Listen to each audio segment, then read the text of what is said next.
watching Al Jazeera. Let's remind you of our top story now. The U.S. State Department tells Al Jazeera it cannot verify any link between the Turkish group which staged the Gaza aid flotilla and Al-Qaeda. Well, that comes as Israel named 5 passengers from the Mavi Marmara that it says were involved in what it calls terrorist activity, naming Al-Qaeda as one group being linked to one of the activists.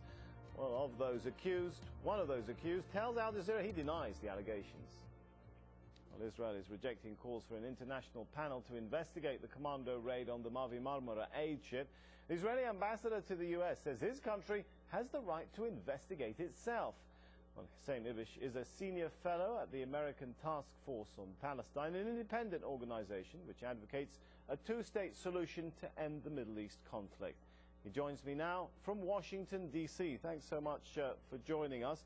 With Israel rejecting an international investigation, does it really now depend on the position of the U.S. as to whether an independent international investigation will ever take place? Partly. I think it might.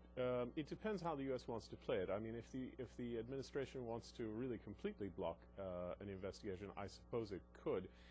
But what it's been doing so far is kind of having a nuanced response. So hasn't really condemned Israel itself, but did sign on to the presidential statement from the Security Council, which did include the word condemned, but then didn't call for an investigation. Well, I think the administration is doing two things. First, they're insisting to the Israelis that it would be better to do a credible investigation, either international or the kind of credible independent investigation that the Israelis did in 1983 into the Sabra and Shatila massacre, the Kahan Commission, or or it would have to somehow accept an international commission. The other thing the U.S. is trying to do here is to use its partial defense of Israel as leverage with the Israelis on peace talks. And I think President Obama has been pretty clear about that. He wants to use this tragedy to move forward with peace. I think that means reminding the Israelis that if they didn't have his support at this stage, they'd be looking at a super Goldstone report under much more difficult circumstances,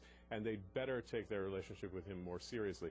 If he doesn't get satisfaction from them, they might find themselves facing a different attitude from the administration. Well, that's really interesting, given what you've said, given also the U.S. statement saying the siege is unsustainable. Is the U.S. position changing here? Oh, yes, I think so. I think it's changing very, very slowly, and it's changing in response, and this is the most crucial thing to understand, to the perception of how the American national interest and the strategic relations in the region and the way the U.S. fits into them, particularly in the context of the wars in Iraq and Afghanistan and the growing sort of confrontation with Iran. This reflects, I think, a new style of thinking in the United States, where Israel's actions are not only seen in terms of the bilateral special relationship between Israel and the United States, or domestic politics, in which Israel has a large number of very diverse backers, but also in a broader strategic context. Right? So that means that the United States has added a third dimension, and a strategic one focused on its own interests, to the mix. And I don't think the Israelis have picked up on that yet fully. This really puts at the center of U.S.-Israel relations cooperation on achieving a two-state agreement. And I think there's a limit, ultimately, to how indulgent the United States will be if it really perceives it's getting no cooperation in that regard. And that, I think, is something new. But I don't think it's just Obama. I think it's institutional and generational. And I think the Israeli government had better get used to it, because I think they'll be dealing with it for quite some time. Now, the Obama administration was criticized for not having a B plan when Obama insisted that settlements must completely stop.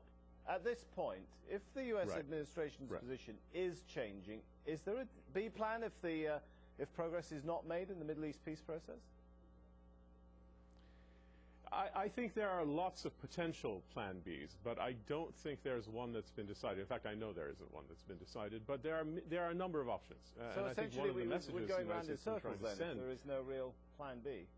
Well, no, I don't think so. I think one of the messages the administration is trying to send to the Israelis is we have options, don't make us use them. And one of the reasons why you had people like General Jones, the National Security Advisor, talking about the prospect of creating an independent U.S. plan and trying to impose it, or at least present it to the parties, or President Obama musing about the possibility of an international conference to internationalize the negotiations in, say, the late fall if there's no progress, or other trial balloons, is basically a message to the Israelis saying, listen, you know, I mean, we'll be very patient with you.